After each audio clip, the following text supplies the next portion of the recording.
No, I like it. It's I'm trying to. I'm trying to.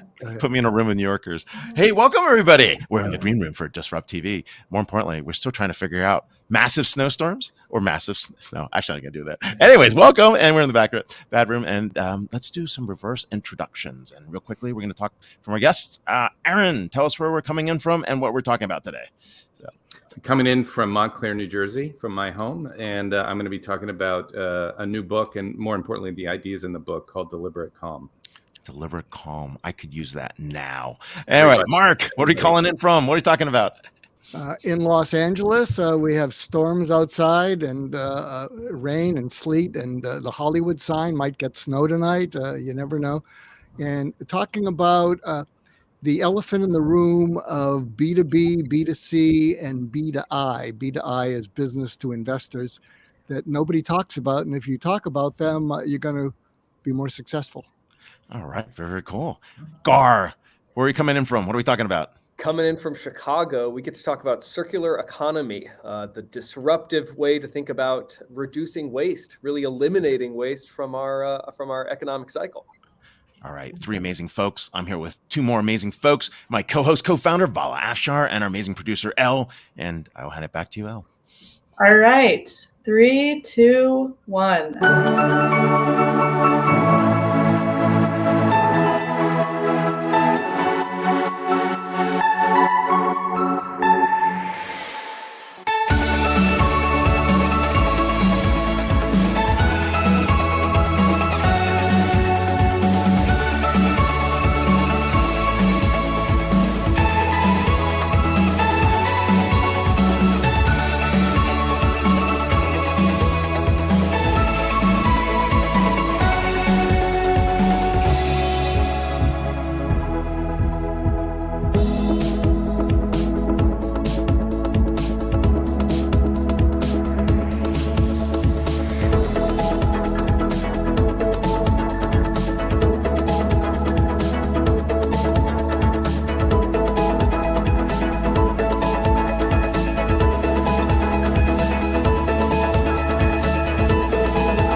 Hello and welcome. Thank you for joining us on DisrupTV. My name is Vala Afshar. I'm the Chief Digital Evangelist at Salesforce and your co-host for the next hour. We welcome you to follow us on Twitter at DisrupTV Show. Send Ray, myself, our distinguished guests, your questions live using hashtag DisrupTV. It's my pleasure to introduce my co-host, Ray Wong. He's the CEO and founder of Constellation Research. He's the best-selling author of Everybody Wants to Rule the World. I don't leave anywhere without this book in my bag. He's a regular television business and tech news contributor on Fox Business, Yahoo Finance, Bloomberg, and CNBC. In my opinion, he's one of the top futurists to follow on Twitter at RWANG0. Welcome, Ray Wong, to DisrupTV. Hey, I'm here with my awesome co-host, Vala Afshar, the Chief Digital Evangelist for Salesforce, but he's also the author of The Pursuit of Social Business Excellence, which I normally have on me. Executives around the world pay attention to every one of his inspirational, insightful tweets, and when he's not hosting, keynoting, or leading events at Salesforce, you can find him speaking on business TV outlets such as Bloomberg, and of course, posting insightful analyses on ZDNet. But as we say often, it's not about us. It's always about our guests. And who do we have to kick off it today? Today we have Garr Punnett, Chief Impact Officer at Rheaply, as our first guest. He's the Chief Impact Officer, where he leverages his unique experience in production, sales, climate tech to assist large academic, government, and Fortune 100 enterprise partners in building technology and empowers zero waste and circular solutions. Rheaply is a privately held B2B software company as a service that specializes in enterprise asset management technology for the circular economy. Garr began his career producing inspirational programming such as Super Soul Sunday, which I follow, and special interviews with Oprah Winfrey Network. Wow, that's pretty cool. Yeah. You can follow Garr on Twitter at GarrPunnett. Welcome, Garr, to DisrupTV. I disrupted my life. I went from, being in television production and then basically got obsessed with circular economy and sustainability when I was living in LA. So that was a little bit of a career switch. That's Wow. awesome. That's Yes. awesome. Yes. From Oprah Winfrey to Ray and me. That's great. That's I know. great. You're gonna have to give us some advice on better production at some point. Yeah, We'll definitely have yeah. to talk afterwards. It Paul was- and I were it just was- discussing this earlier. Yeah, it was a great experience. It really was, but really showed me again how to really follow what you're passionate about, and that's what took me here. So yes. You know, passion is important. And we've been talking about the circular economy for quite some time. And a lot of the conversations are about what we could do theoretically. A lot of things have changed. We've seen policies that have come about, right? There are a lot of initiatives. But people actually, in this economy, people are actually looking at these as opportunities to not only save money, but also do some good. Where are we on the state of the circular economy? Have we changed? Have things gotten better? And of course, what are the real things that are occurring? So let's start there.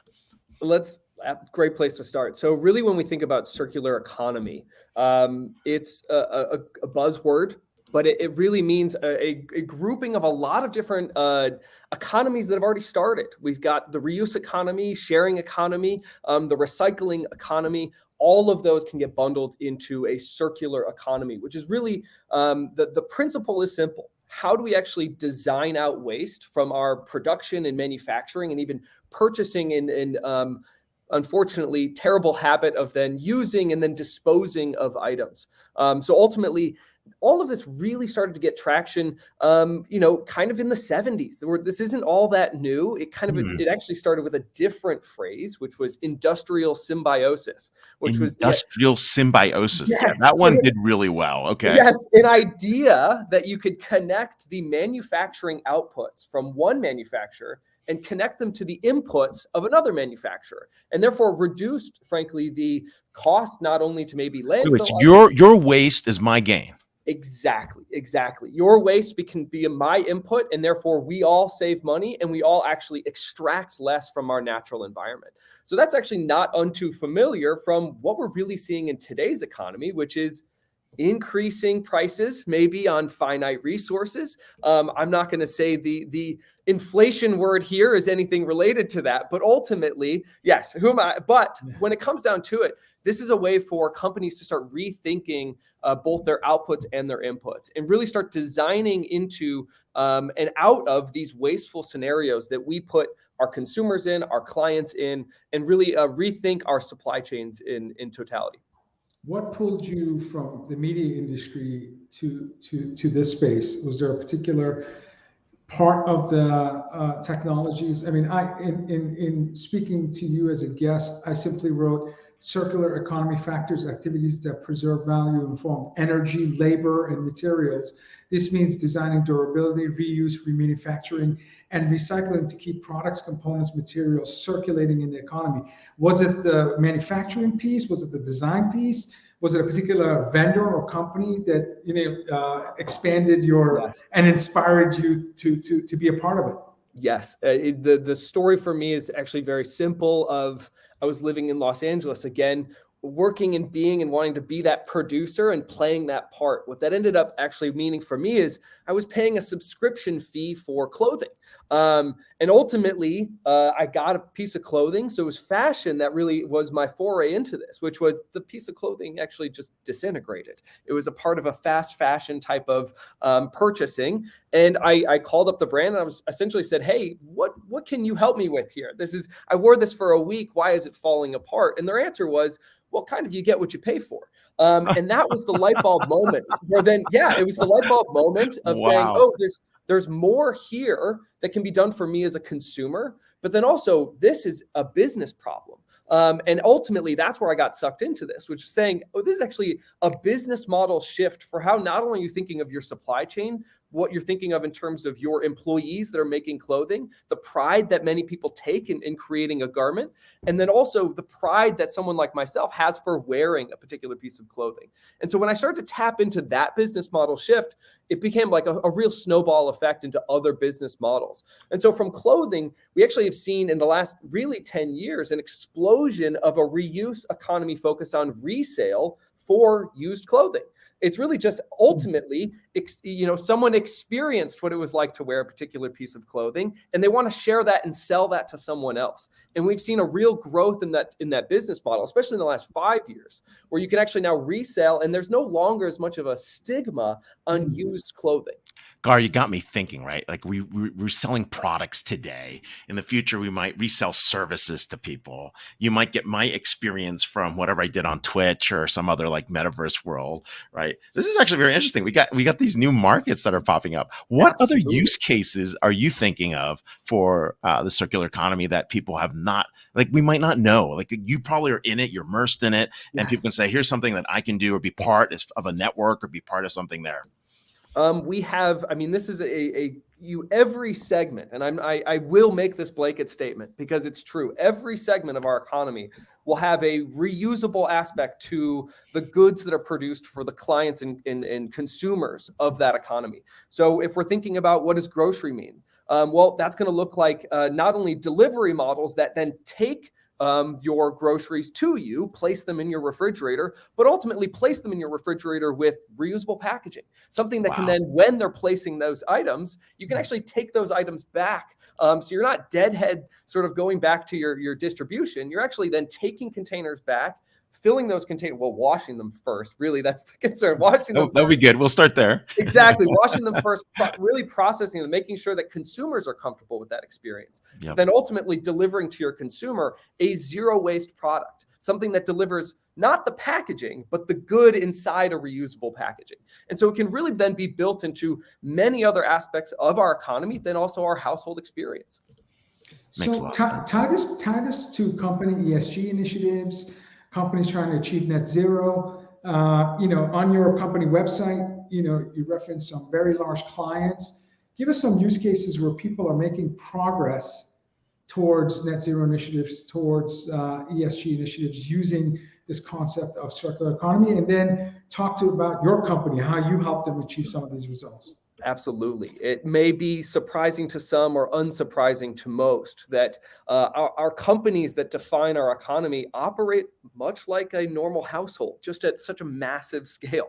So when you actually start to get to those scales, we're not talking about, hey, honey, did you buy milk? Or I already bought milk, so now we have 2 milks. When we're actually getting to the scale of a company, you're talking about multiple procurement officials talking in multiple locations that may not actually know that they have much of the same surplus on hand. So what we're doing at Rheaply is we're really actually disrupting what might be investment recovery, what might be thought of as surplus, but ultimately what is seen as an industry in which many of our larger clients have surplus that are sitting around in their warehouses, sitting around in their laboratories, in their closets, where these assets, as we call them, can be really actually further utilized without being sent downstream to surplus. That if we actually at Rheaply can help connect individuals to items that they may never have thought to actually share with their colleagues. So that can be anything from a high-end, very expensive piece of research equipment. It could be anything from, believe it or not, building materials like ceiling tiles, other types of construction surplus that is sitting at a location. Or what we also see is a lot of what we call FF&E, which is furniture, fixtures, and other pieces of manufacturing equipment. So all of these actually get they get used in their day-to-day operational purpose. But then ultimately, when was the last time you talked to your colleague about the chair that they actually didn't want anymore?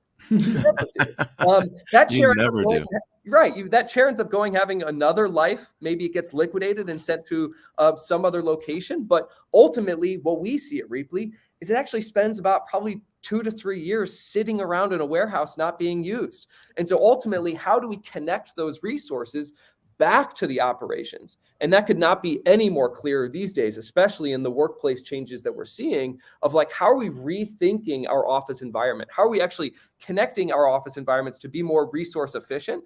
Because there's lots of changes coming when we're talking about the hybrid work environment, and lots of changes coming when we're talking about what does the new design mean for our workplaces.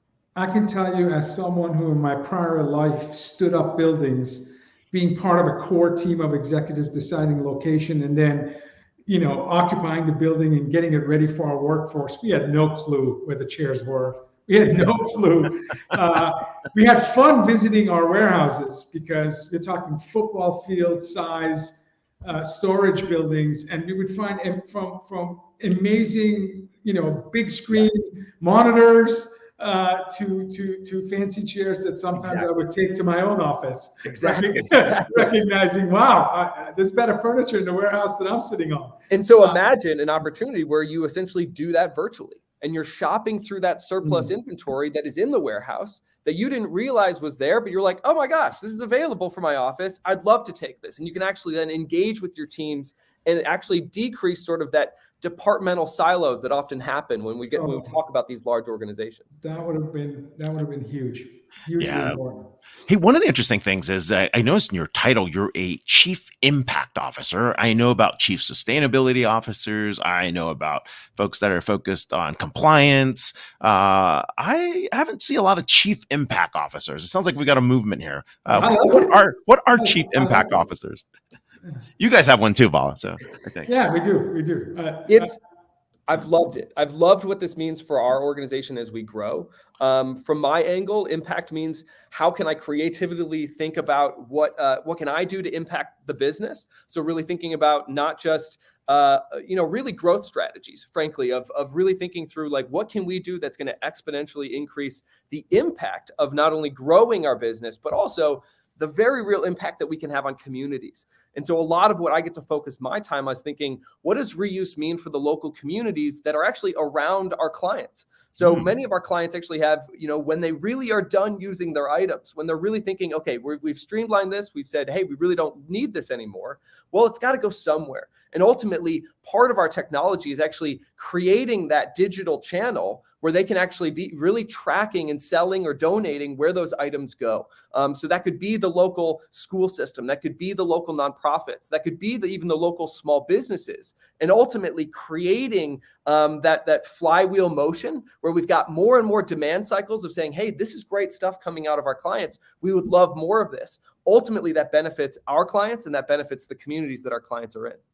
When you're positioning Rheaply, are you speaking to chief sustainability officers, chief operations? Who is the persona? And it may vary based on the size of the company that you're engaged with, but let's take enterprise. Absolutely. So employees of 1,000 or more, who's the line of business leader that you're partnering with to get a greater sense of appreciation and understanding of the impact of circular economy and your company? You named the first two. Typically what we're finding with chief sustainability officers is they're our champions. They're the ones that actually step up first, give that stamp of approval and say, hey, this is actually something that can decrease our emissions as an organization. Correct. Typically they're trying to rethink their scope 1, 2, and 3 emissions. I can get into that. Maybe we don't have time, but ultimately scope 3 emissions are all about what are the complete sort of package of things that an organization has that are increasing their emission structure. How are they actually efficiently using everything that they have and decreasing those emissions? So a chief sustainability officer is really looking at that. They give the stamp of approval, and then that takes us away off to operations and then also facilities. Those are two big components that can essentially say, hey, how do we actually integrate this offering into our procurement, into our other facilities types of processes where we can actually start looping these resources back into our organization. Yeah, my company, I believe, is a scope 3. So it requires the visibility of the entire ecosystem. Exactly. Because you have to apply the same rigor on your products and services, but also the community of partners that help you bring a product service market. So it's a sophisticated level of orchestration that's required to reach scope 3. So I can imagine using software like yours to have visibility of the entire ecosystem. Without it, I don't know how you could ever reach scope 3. So go ahead, Ray. No, I think that was the right point. I mean, we're seeing that shift happen, and I think that circular economy piece is one of it. The appliances piece is there, but there's also an interesting thing. I'm here at the venturecapital.org event today, and I bumped into a guy that's actually creating a model to do manufacturing and take the CNC machines that are used to do it locally, because he believes that 40% of the cost and the carbon footprint is in the supply chain, right? Transport costs. So if you can get those machines that are idle all over the country in these centers to actually build on demand, there's another way to actually create this circular economy effect. product and also drive down stuff, because you bring the scraps back to the material center, you bring the stuff and you actually build the stuff there. You can do it with additive manufacturing as well. How does that fit within your marketplace idea that you guys are talking about? So, well, this frankly, I mean, additive manufacturing is something that we're very excited about. It will also disrupt how we build, how we design, how do we think about the things that occupy the space around us. It's going to change ultimately the way that we view anything around us. That's going to actually take our solution to a whole nother degree of frankly maturity. You're going to start to get into really understanding the material science of a lot of these items that exist around us, to the point where really the trouble that we have from circular economy is we have, frankly, just too many different types of things. So when we talk about a recycling economy, it's actually very complicated because there's so many types of things to recycle. If we all actually had a more probably ubiquitous types of plastic supply chain where we legitimately only had 5 types of plastics, we'd have a much more easier opportunity ahead of us to actually recycle through that volume of material. And so what we're going to find is additive manufacturing, if we could really hone in on some great materials and really figure out how to process those materials in both mechanical, but then also maybe even some other advanced recycling types of capacities, that's material that can feed right back into any additive manufacturing. And we can just produce, not endlessly, there's some degradation to this material over time, but ultimately it's going to be a lot more efficient than our current processes. Makes a ton of sense. This is really cool. So, well, hey, we're here talking about circular economy with Garr Punnett, and more importantly, the Chief Impact Officer at Rheaply and the host of a Multi-usiverse podcast. We need to talk about that some other time. So, well, hopefully this just opens people's eyes to what's possible in the multi-usiverse. I'll put it that way. I love it. I love that. Well done. Thank you, Garr. Multiple party Mars, circular economy. Here we go. All right. Thanks a lot for being on the show. Thank you. I need to spend more time. It seems like I don't know how you can be a company in any sector and not view this as the future. Speaking of future, we have one of our favorite guests coming back, Dr. Mark Goulston's Marshall Goldsmith 100 Coaches Member and coaches entrepreneurs, CEOs, chairs, and managing directors to become the best versions of themselves. He's an international keynote speaker helping audiences do the same. Originally a UCLA professor of psychiatry for over 25 years, and Ray, you know this, former FBI and police hostage negotiation trainer, Dr. Goulston's expertise has been forged and proven in real-life, high-stake situations, life and death situations. Dr. Goulston is the author or co-author of 9 books. I'm working on my second. I got so much to catch up with his Is that breaking news? No, I'm not. I'm sorry I said that. With his books, Just Listen, being translated into 28 languages and becoming the top book on listening in the world.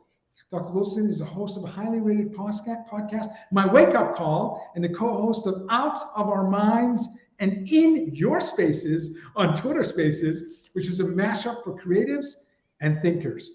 He's a great follow on Twitter at MarkGoulston.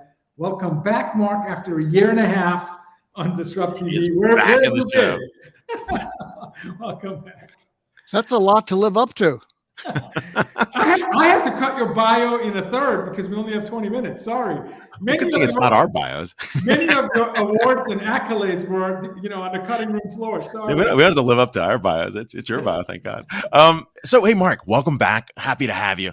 And I think we should give our listeners and viewers a little bit of background so that people understand why you're relevant to the business community, why that background creates that level of impact, and then, of course, how that gets us to that conversation around B2I. So share with us, how did you get started, and why is this so relevant to businesses today?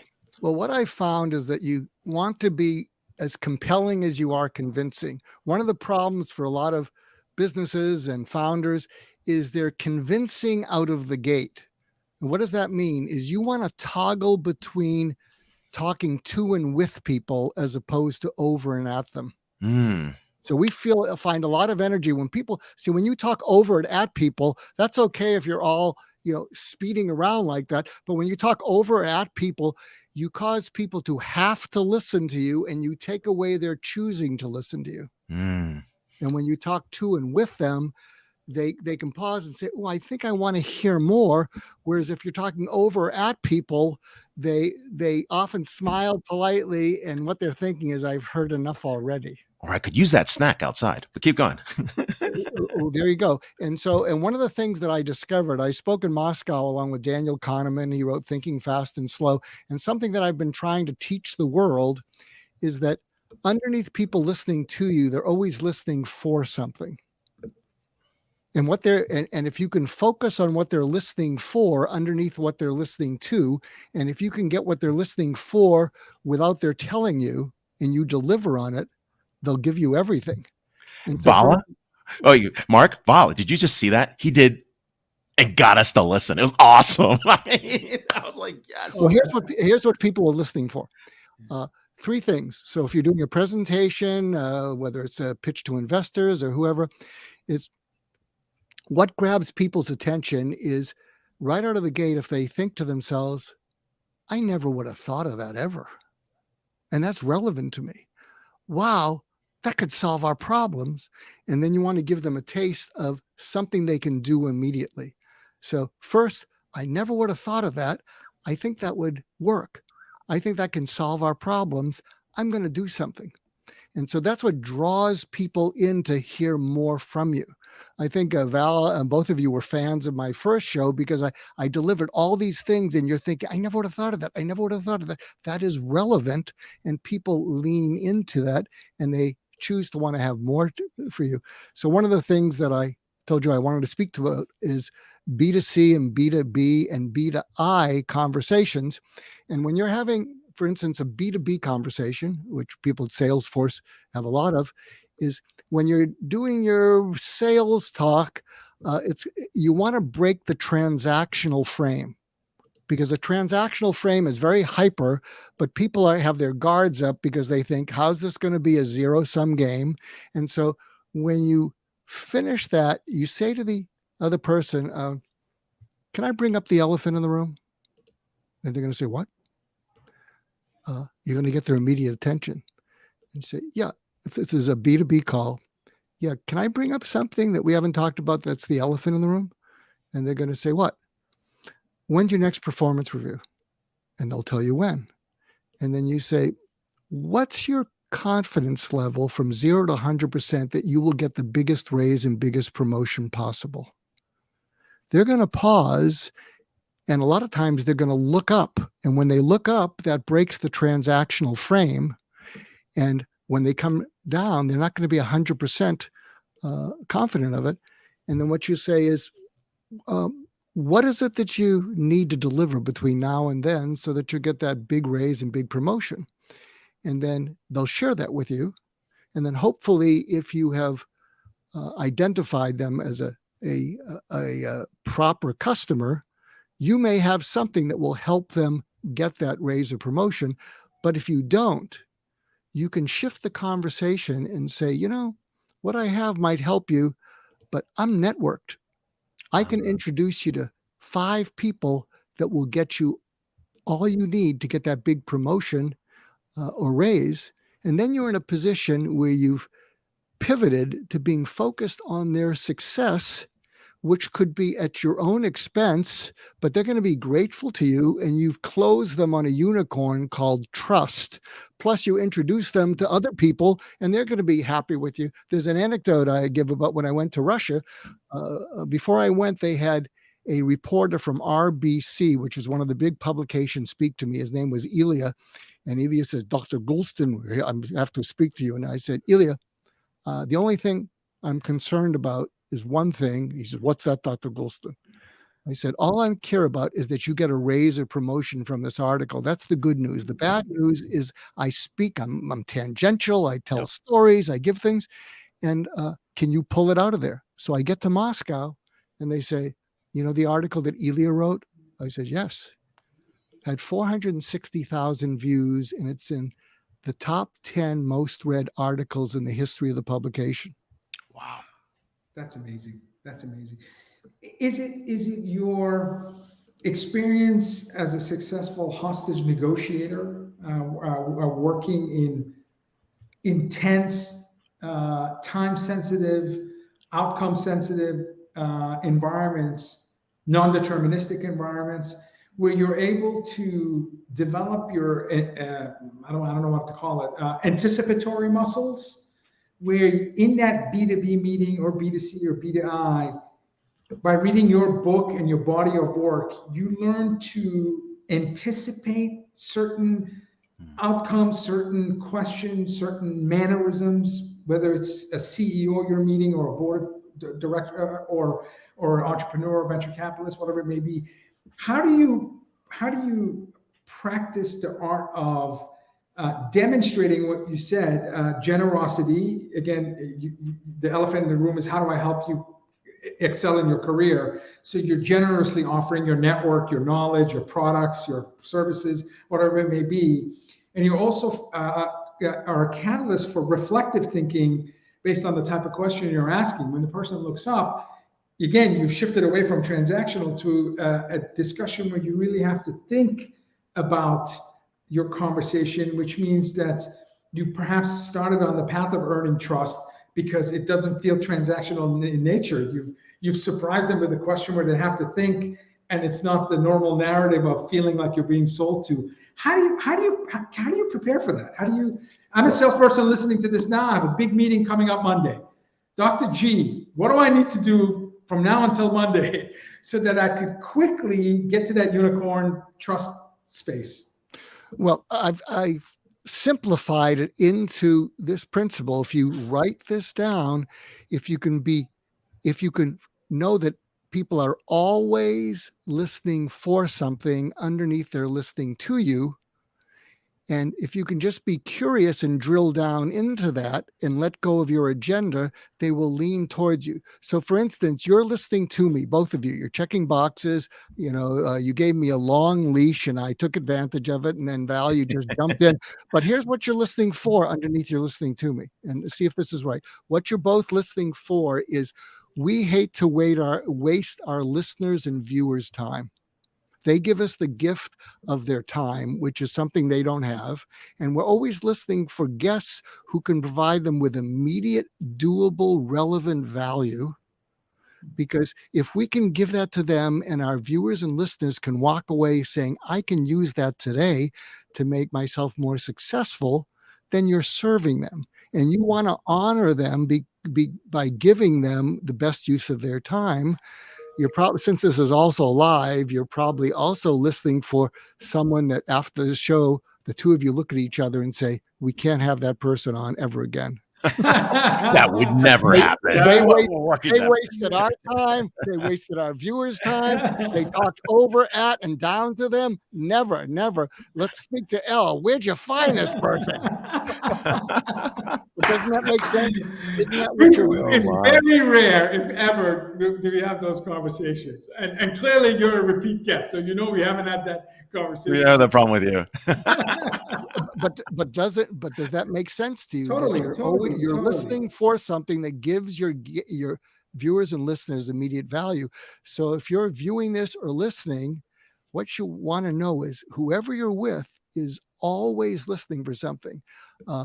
You can use this especially in your personal life. So for instance, if you're married, often what your spouse is listening for is not a solution or advice, which is what you're good at. They're listening for you to hear them out so they can get something off their chest, feel better, and then they'll solve their problem without you jamming them with unsolicited advice or solutions that they don't want. That is please, everyone watching, rewind the last 20 seconds because that is so true. That is so. I married up, so I work for a senior executive who's in HR, human resources, at Harvard University. So her clientele are some of the best and brightest people on earth. And my experience is that when she's sharing work-related discussions with me, she's 7 or 8 steps ahead of me. It's like playing against a chess grandmaster. I will offer up my point of view only to realize within the next 5 minutes that, that was a week ago she had thought about that. And she's way past this at this point. So you're right. So when it comes to investors, and certainly when you look at when you look at the economy today, for both macro and micro reasons, investors are an important stakeholder and one that businesses are trying to sell to. How do you advise sales professionals when they're engaged with investors that may be different than when it's a traditional B2B or B2C engagement? Well, you want to first of all, you want to put yourself in their shoes and ask yourself, what are they listening for? And to be honest, they may like your technology, they may like the solution you have to a problem, but what they're really listening for is this going to be the unicorn that makes up for all the losers we invested in? That's what they're listening for. Yeah. And what would cause them to identify you as a unicorn? And what that means is, and right out of the gate, something I've been advising startups to do is, if you know what the return is that the investor wants, make that your second slide. So your first slide is such and such, and the second slide is 20 to 1 in 5 years, 10 to 1 in 5 years. And then you want to reverse engineer how you can make it so. When I write books, I just got advice that I wish I got 9 books ago. Someone said to me, and if you're thinking of writing a book, this is the best advice I've ever heard. Write the back cover first, because the back cover is the promise of the book, and then reverse engineer from that. Wow. I mean, it's so true. I know someone's going to take that advice to heart right now. But right now. And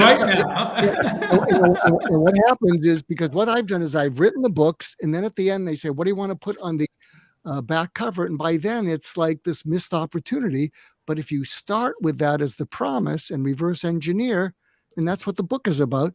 And so when you're meeting with investors, if in their mind what they're looking for is the kind of return that a unicorn would deliver, make that close to the opening, because they're going to give you their undivided attention. Like, well, that's a bold promise, but then reverse engineer it from their point of view.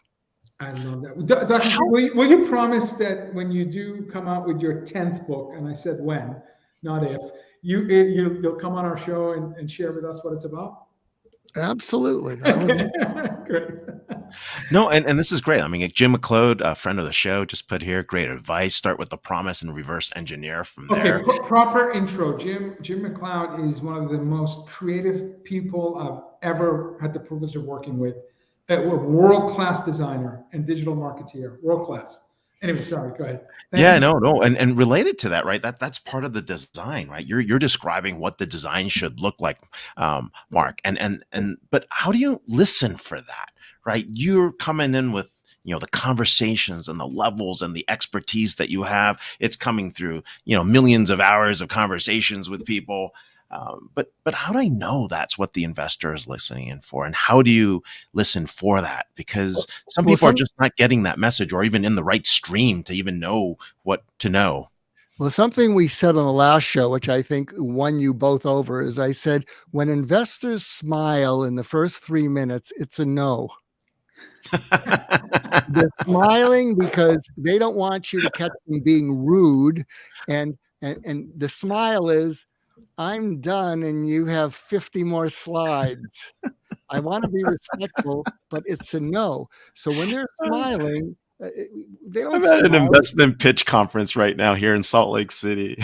I'm just smiling. So when they smile and your gut tells you, I've been here before and it's not a yes, immediately stop the presentation and say, can we stop? And they're going to go, what? Because you woke them up and you caught them not wanting to be rude. And they're going to say, what?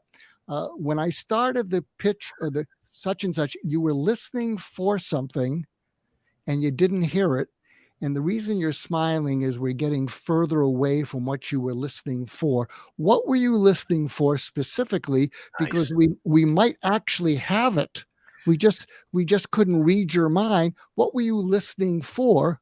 And we might have that. And if we don't have it, I'll introduce you to other people that have it. Mark, this is from your hostage training, right? It is. That's exactly what I was thinking, Ray. Right. In that when you're negotiating in a hostage situation, you have to be radically transparent, cut the bullshit, and get to the point so that you could figure out next steps. I mean, how do you get people what they want? Yeah. I mean, Wow. we're assuming that. Can you validate? We're assuming that. We have no idea. We think we're smart, but we're not. We're like, is that where you're headed, Mark? I mean, is that the idea? Like that level of listening intensity? So, Yeah. But I still want to, I keep repeating it. If there's one thing I want everybody to take away from this, including the two of you, especially in your marriages, is that is always know that the other person's listening for something. And if it feels like your conversation is going sideways, they didn't hear it. So rather than trying to pull them back and end up driving them away further, just pause and say, you were listening for something, you didn't hear it, or you didn't hear it yet. And before I try your patience with me, what was it? yeah. And they will tell you. Yeah. No, this makes a lot of sense. I mean, the ability to focus in and listen to what someone else is saying, making sure they feel important and actually felt is half the battle with communications. And we do spend so much time, as you talk about, talking, not listening. So Yeah, something I do tell a lot of founders, and I'll tell the two of you, and this will hopefully take it to the next step on this. There's a number of founders I meet and I say, you need to be more formidable and less forceful. Because when you're forceful, you're being pushy. And the other people perceive you as being pushy, and they smile because they don't like being pushed. What you want to be is formidable. So for instance, when I do conflict resolution between partners in a company, I will step in there, and my way of being formidable is to say, I'm not a surgeon, but I am a medical doctor. And as we proceed, no one is going to crap on my surgical field. And at the first sign that one of you is crapping on it, we're going to do a timeout. The other people are going to go for coffee, and I'm going to take you aside. We're going to do a sidebar. I'm going to talk you down from DEFCON 1 to DEFCON 4 because you're blowing it. So does anybody have a problem with that? So do you follow me? It's creating a formidable space that you stand up for. And it can't be about ego. When I do that, it's not like I'm the big honcho. What I'm saying is if this deteriorates, each of you escalating and talking over and at each other, it's not going to go anywhere. So I'm going to protect this from the two of you. Let's stop wasting everyone's time and let's start making it productive. Wow. Amazing. All right. Never works when I say I stayed at a Holiday Inn Express last night. So I guess I'll try this one. We're here with Dr. Mark Goulston, MG100 coach, more importantly, founding member of the Newsweek Expert Forum, and of course, Just Listen, and the author of 9 books and soon 10. We're sure of that. So you follow him on Twitter at Mark Goulston. Thank you so much for being on the show. Thank you, Mark, for having me back. Thank you. You were brilliant. Thank you so much. Wow. I find myself forcing myself to be a good listener when Mark is on, because I know he's an expert at judging good listening, and I just don't want to get a poor grade. Anyway, now with our next guest, I'm going to try to be deliberately calm. Aaron De Smet is the author of Deliberate Calm. God, we need that. All of us need that. Aaron is a senior partner at McKinsey, specializing in transforming large institutions to improve organizational health and performance. In fact, he's led the firm's thinking on organizational health and leadership. Aaron's articles in McKinsey Quarterly are among the most read, and he's a member of the master faculty of the Change Leaders Forum and of the Organizational Agility Forum, which he helped establish. Aaron is the co-author of the book, Deliberate Calm, How to Learn and Lead in Volatile World. This book is a work of a trio of McKinsey veterans drawing from a unique combination of psychology, neuroscience, consciousness practice, plus combined 50 plus years of international boardroom experience to offer a unique approach to learning and leading with awareness, intentional choice, even during the most turbulent times. Welcome, Aaron, to DisrupTV. Thank you. Great to be here. Thank you, sir. You know what? I'm going to start by this. He doesn't have a Twitter handle, Vala. That's why he's calm. Exactly. That may be how you deliberately say. You know, Greg, that was very. Start there. I like it. My older kids have been trying to get me on all this stuff, and I'm like, no TikTok, no Twitter. He's off social media. Let's start with rule number 1. No, just kidding. Okay, so Yes. why did you want to write this book now? I mean, what inspired you? Well, I've been doing research in the area of leadership effectiveness for 25 years. I started my graduate research in the mid-90s at Columbia University, where I got my PhD. And I've kept doing that through the years and through my professional work as a consultant. And one of the things I noticed is that the type of disruptive change that leaders face at all levels in organizations is just increasing. The magnitude of change, the frequency of change, the volatility. And it's changing how we think about approaching high-stakes situations. Performing in high-stakes situations has always been hard, but some of the things we've done in the past to prepare for those actually don't serve us well in many situations. Ooh, give us an example. I'll give you an example. One of the books I read a lot. So one of the books I read years ago is a book about sports. I read a lot of sports psychology. So my PhD is in social and organizational psychology, but for fun, I'll read sports psychology. And sports psychology is interesting. It's very much about how to perform in high stakes situations. So Timothy Galway wrote a book called The Inner Game of Tennis and then The Inner Game of Golf. And he went through various sports, but it was always the same. It's like we get in the way with our own self-doubt, our own getting in our own heads. And he talked about how much you can overperform versus others if you can tune into knowing the things that you're doing, going back to your training, getting out of your own way, getting rid of the interference that might block you from doing the thing. And you'll see this sometimes if you've ever watched, let's say football, American football, and the quarterback throws an interception and they say it's a great time to have amnesia, right? And so some of these things are really like, hey, just go back to what you know. In a high stakes situation, when you're playing a game where the rules haven't changed and you've prepared and you're really good at that thing, go back to what you know. And that's actually, it's a fairly hardwired thing for us. In a high stakes situation, we tend to go back to what we know. And the real trick is not to freak out. So Right? you're saying that you might be saying we hijack our own instincts all the time? So in trying not to freak out and going back to what we know, that only works if we're playing a game that we know the rules of and we've prepared for. What happens when a new curveball comes at us and we're so focused on calming down and going back to what we know, we forgot to survey the situation and realize that we actually need to learn and do something different. And if you want to learn and do something different, you actually need to calm down even more. There's a certain level of getting hyped up and energized and adrenaline flowing that actually helps when you're doing what you know. Like if you're doing something you've really prepared for, if you're a firefighter and you're going into a fire, it's super high stakes. There are some risks, but basically you've trained for this. You know how to do this. The adrenaline helps. That you fall back on your training and your knowledge. No, it makes sense. And the sports analogy is great. You mentioned American football. I mean, if you watch the Super Bowl, the Philadelphia quarterback fumbled the ball and, Kansas City scored 7. After that, he produced 4 or 5 touchdowns. Exactly. So immediately, if you watch, so having the ability to bounce back. If I played basketball, so we used to say he's got ice in his veins, or he's money. He's money when the game's on the line. And Ted Lasso reminds his team that have a memory of a goldfish.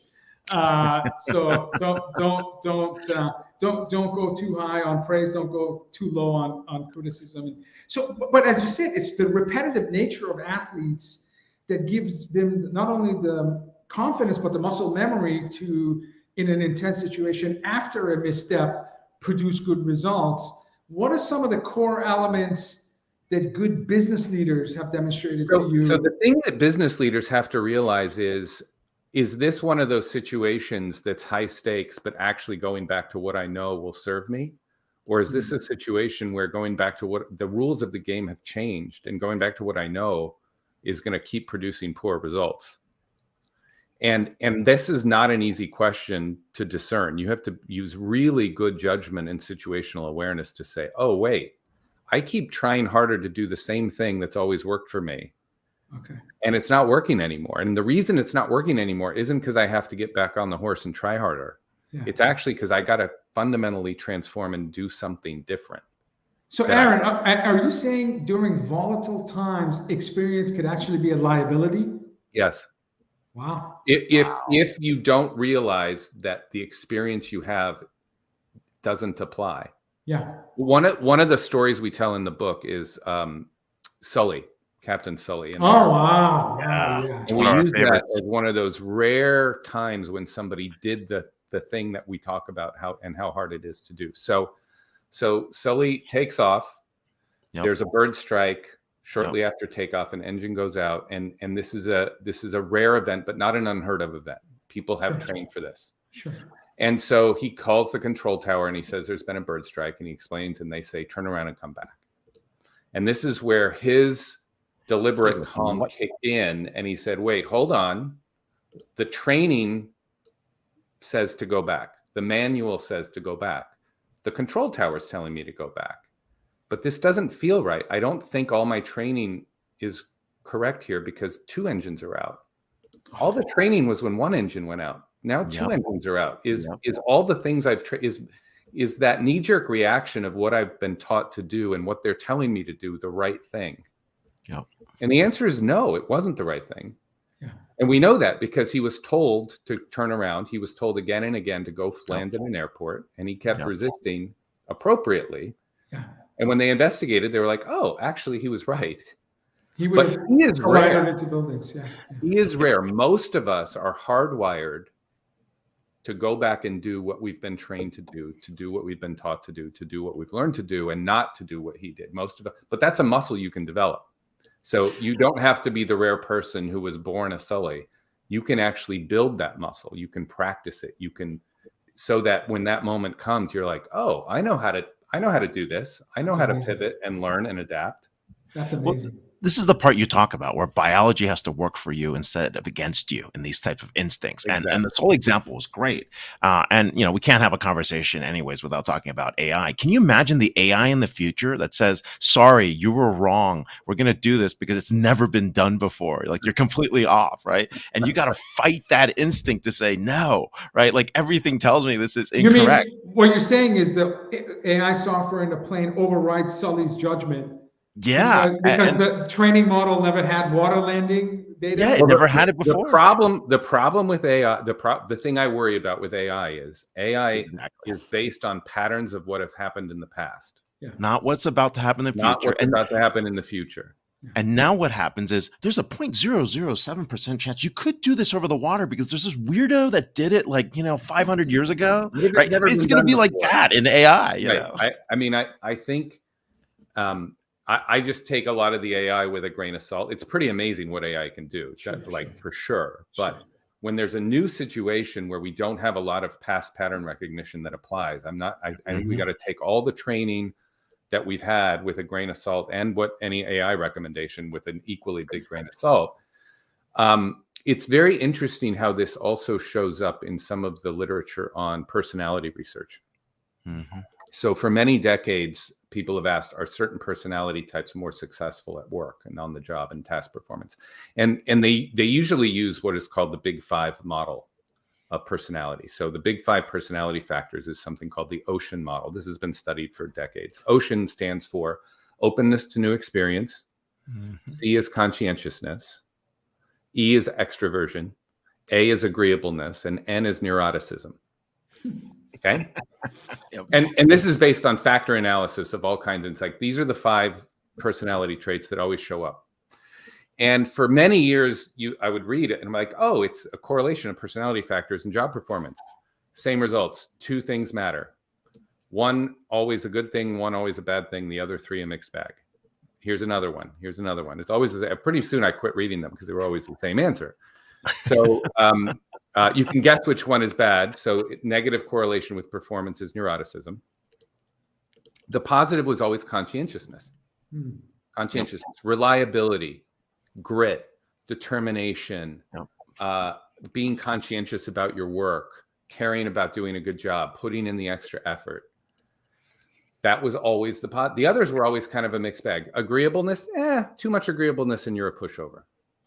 Not too much agreeableness and maybe you're not formidable, to go back to the last conversation. It turns out introverts are just as successful as extroverts. There's no consistent correlation there. I'm happy to hear that. But I saw about 10 years ago, I saw a piece of research that suddenly said openness to new experience more successful. I was like, well, that's new. And then I saw it again and again. I was like, what is going on? And it turns out that conscientiousness is really good when the job is well defined and you know what you're supposed to do. If you have a lot of grit and determination and just keep at it and keep at it and keep at it, and actually the rules of the game have changed and you got to go try something else, turns out in that case, openness to new experience is better. It also turns out that these personality factors are just tendencies. You can build the muscle. These are muscles you can build. You can build a more flexible mindset. You can build a learning mindset. And if you scan the situation, you might say, oh, the rules of the game haven't changed. I just had an unfortunate setback. This is a good time to rely on what I know and go back to grit and determination and try again, have some of that amnesia, don't get in my own head, ignore the nagging doubts, those questions about, am I good enough? Am I doing the right thing? And just go back at it. But if you're really discerning, you might also start to see, oh, wait a minute, this isn't that kind of situation. This is a situation where maybe it's different enough that I can't go back to what I know. I should listen to those nagging doubts. I should listen to the questions about, is this going to work? Maybe that's a really good question to ask myself. And maybe I should be figuring out, should I try something different? Should I not fly back over a crowded population to try to land on a runway and just put it down on the water because that's the safest, best thing to do? What was, can you think of examples of where you had to practice being deliberately calm, working with two colleagues, writing a book? Because I can imagine, three super successful PhD, with 50 plus years of experience. There had to be moments of disagreement. So, how did you get through it? And what advice do you have for people that are working on projects, whether it's a book or transforming a business like you do in your consulting work, where it's working in a team environment, not just as a solo contributor? So I didn't get that emotionally triggered during writing the book where I needed to do that. It happens in surprising places. Sometimes someone will ask me a question as if they think I don't know what I'm talking about. And I'll be like, what? They don't realize how amazing I am and how smart I am and how I know what I'm doing. And if you're not careful, those things are just all my focus is how what a jerk they are. And what you have to do sometimes is wait a minute, maybe this reaction says more about me than it does about them. It's very easy, especially if they were impolite, especially if the way that somebody said something was not appropriate. Yeah, words matter. But my emotional reaction to it, I could be like, oh, that was kind of inappropriate and not have an emotional reaction. True. If I'm having that strong of an emotional reaction, maybe that says something about my identity and my ego. And I need you should come to Twitter. Join Twitter. Don't worry. Twitter will help you practice that muscle on a minute by minute basis. Trust me. I have teenage children. Don't worry. I get to practice regularly. Someone who doesn't know 25 years of practice, amazing book, most read research at McKinsey, just can trigger an emotion where they're challenging your. I can see that. That to me, I see that. I see that. One of the biggest tricks of doing this well is being able to scan the situation and look for the clues about, is this a situation where I should do what I know, or do I need to learn something different? And then the other is the internal awareness. Am I starting to, because once you get emotionally triggered, the most likely thing that you do is you have a knee-jerk reaction. You have an emotional knee-jerk reaction. And it turns out that is not a good way to deal with high stakes, uncertain situations. That usually leads to disastrous results. It turns out the research on this is very interesting. It's also not helpful to simply suppress your emotions. If you feel a negative emotion like anger, fear, frustration, people who ignore that, let me go back to what I said before. If it's a known situation, actually ignoring it can work. It turns out ignoring emotions is really harmful when you need to be creative, learn, innovate, and adapt. If I just need to go back to what I know, suppressing my emotions can be great. But if I'm in that uncertain adaptive zone, where it turns out that just reacting through the flood of emotion is a terrible thing to do, but suppressing or ignoring the emotion is also a terrible thing to do. So what you have to learn to do is pivot the emotion. You have to channel it and redirect it. So one way I do that when I feel like, oh, I'm emotional, rather than ignore it, is I get curious about it. I say, oh, I wonder what that's telling. Maybe that's a clue that something's important for me here. What's important for me here? And I've learned to ask myself questions to try to take the negative emotion and make it more productive.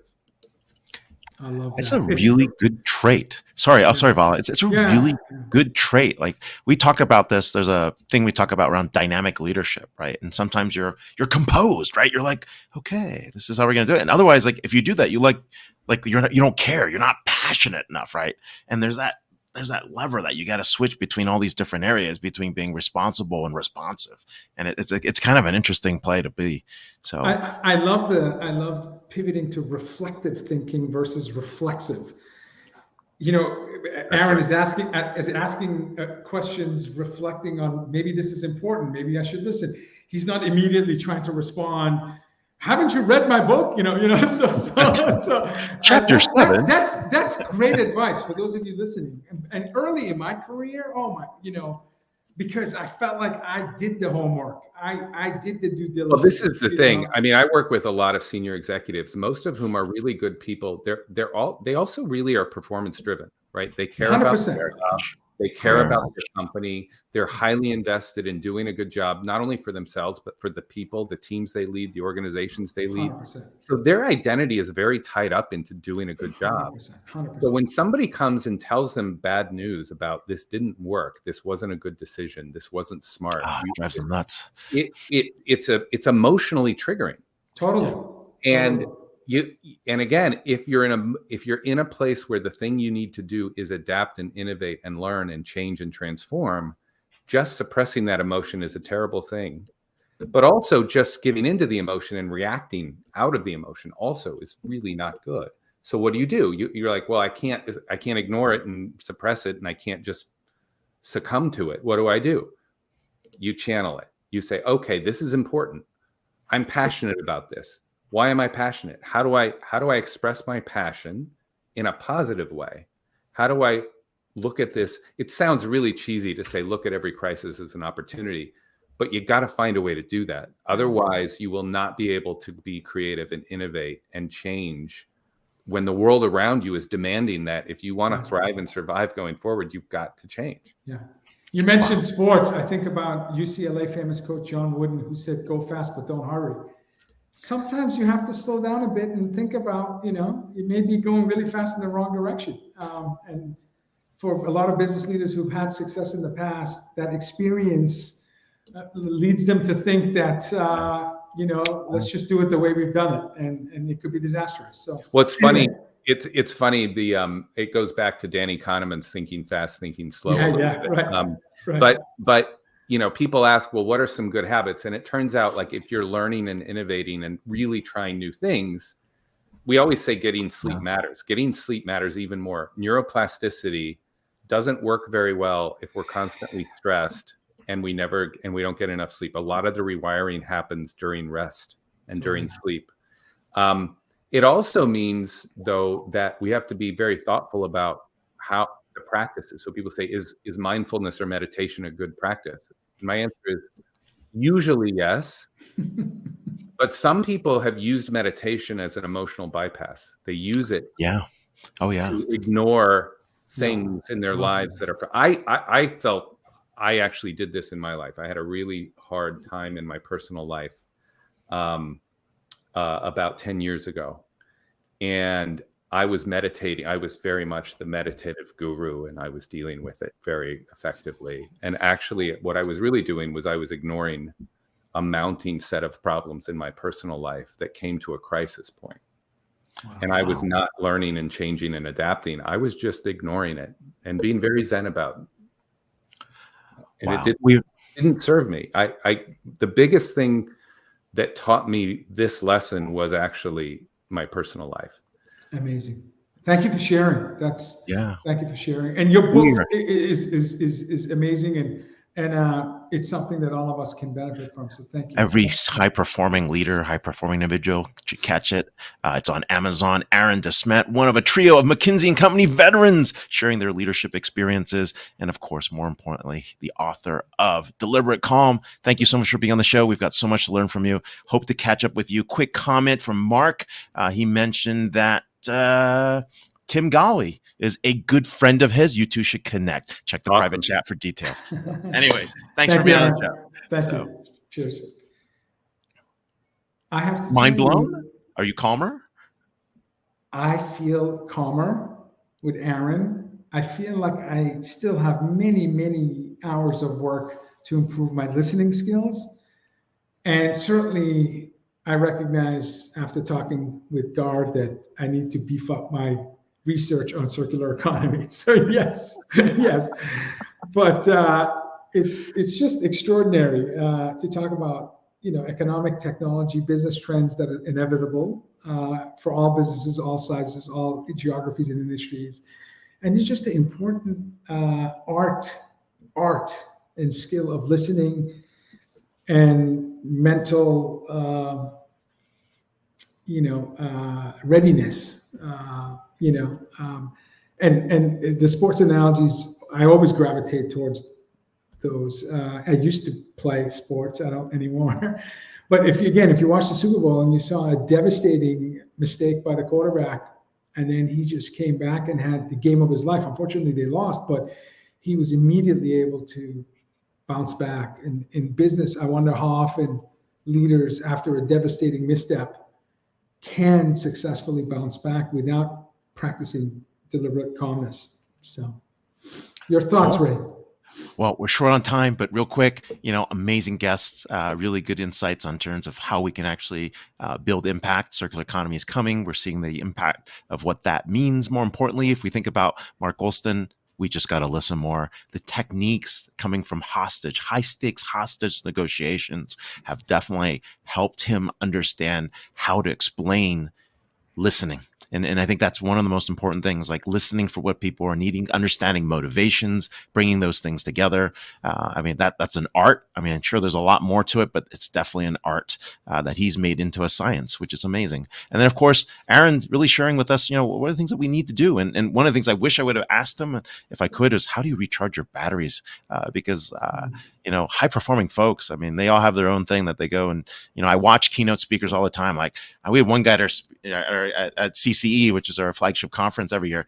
He was doing a whole routine. Like he was getting pumped for his keynote. I'm like, oh man, I don't do that. Maybe I'm missing out or something, but it's pretty wild. But I think if you're listening to DisrupTV, this is the fastest hour and plus on business, technology, leadership, entrepreneurship, what's happening in the world of tech. And of course, we always have great thinkers, great minds, and an amazing alumni. And of course, you can catch us every Friday at 11 a.m. Pacific, 2 p.m. Eastern. Who do we have next week, Vala? So next week, speaking of brilliant authors and technologists and business leaders, we have Jonathan Reichenthal, author of Cryptocurrency Quick Start Guide. I definitely need to read that. Lee Rainey, Director, Internet and Technology Research at Pew Research Center.